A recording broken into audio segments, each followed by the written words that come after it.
everyone, it's Sandy, and today I'm going to be talking about all the books that I read in April. Before I get started, I wanted to say that I won't be having an April book haul because I actually didn't buy a single book in April, which is like the first time in forever where I haven't bought a single book in a month. By the way, my Amazon Prime expired like the very end of February, and I decided not to renew my Amazon Prime. I really loved Amazon Prime, but there is a specific reason why I decided not to renew it. I'll talk about that reason in a future video. But ever since my Amazon Prime expired, that has been like a good way of stopping me from buying books on Amazon, because then I would have to pay for shipping, or I would have to spend at least like $25 in order to get free shipping, and I don't want to do that. In April, I ended up reading 4 books. The first book that I read is Allegedly by Tiffany D. Jackson. I actually listened to this book as an audiobook. I thought it was a really good book. This book follows Mary B. Addison, who killed a baby when she was 9 years old, allegedly. She is now 16 years old and she's living in a group home. She wants to take the ACT, go to college, but there's a bunch of things that are holding her back. What I really like about this book is that it shows the dynamic of a group home. I really like how raw this book was. It shows some of the things that Black girls face within the criminal justice system and within group homes. And on a side note, this semester I took this Women and the Criminal Justice System class, and it was just so fascinating to read this book and have some of the themes within this book align with the things that I've learned in class. I ended up rating this book a 4 out of 5 stars. The next book that I read is definitely one of my favorites this year, and it is The Hate U Give by Angie Thomas. I finally read this book,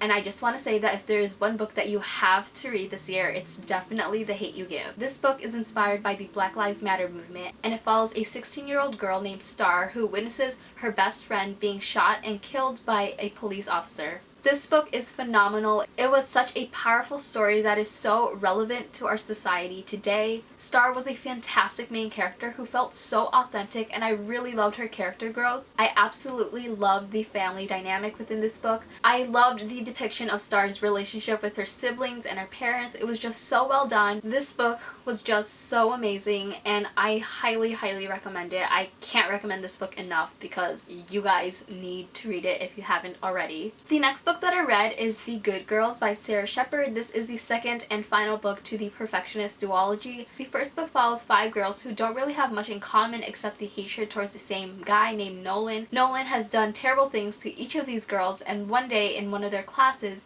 they come up with this like hypothetical plan to kill Nolan, and at a party that Nolan hosts, he ends up dead the exact same way that they planned. But the thing is, none of them did it. I really enjoyed the first book, but unfortunately with this one I didn't like it as much. I just felt like there wasn't anything exciting happening for a majority of this book. I just wasn't as engaged with the story as I wanted to be. Especially with the first book, I was really into the story. I didn't want to put it down. I was a little bit spoiled on the ending of the story, so I wasn't completely surprised when things were revealed. However, if I wasn't spoiled, I would have definitely been surprised. Overall, I thought it was an okay read, and I ended up giving it a 3 out of 5 stars. The next book that I read is Of Fire and Stars by Audrey Coulthurst. This book follows Princess Donna, who is betrothed to a prince in a different kingdom. She ends up going to the prince's kingdom so that they can get married, and she will end up living there. She meets Mare, who is the prince's sister, and they end up falling for each other. I really enjoyed this book, and the low rating on Goodreads, it has a 3.68 rating, makes me really sad because I think it deserves a much higher rating, and I think a lot more people should read this book. Obviously, this is a book that's following queer characters. There are not enough fantasy books with LGBT plus main characters. I loved seeing the romance in this book. Seeing Donna and Mare's friendship develop into this relationship was just so cute, and I was constantly rooting for them. They were the main reasons why I didn't want to put this book down. They were the main reason why I wanted to keep reading. What I really like about this book is that the problem isn't that Donna and Mare are the same gender and they're falling in love. It's just that Mare is a sister of the prince that she is supposed to marry, and that's the problem. There's nothing wrong with them being the same gender and falling in love. The whole world in general is pretty non-heteronormative. There are mentions of characters of the same gender being together, and that's not a problem at all. It's completely normal, as it should be, because love is love. This is actually a standalone book, and I feel like there is so much more that could be explored within this world. I really want more, and I really hope there is some sort of sequel coming out, but as of now it's a standalone, which is unfortunate, but I'm hoping that changes soon. I ended up rating this book a 4.25 out of 5 stars.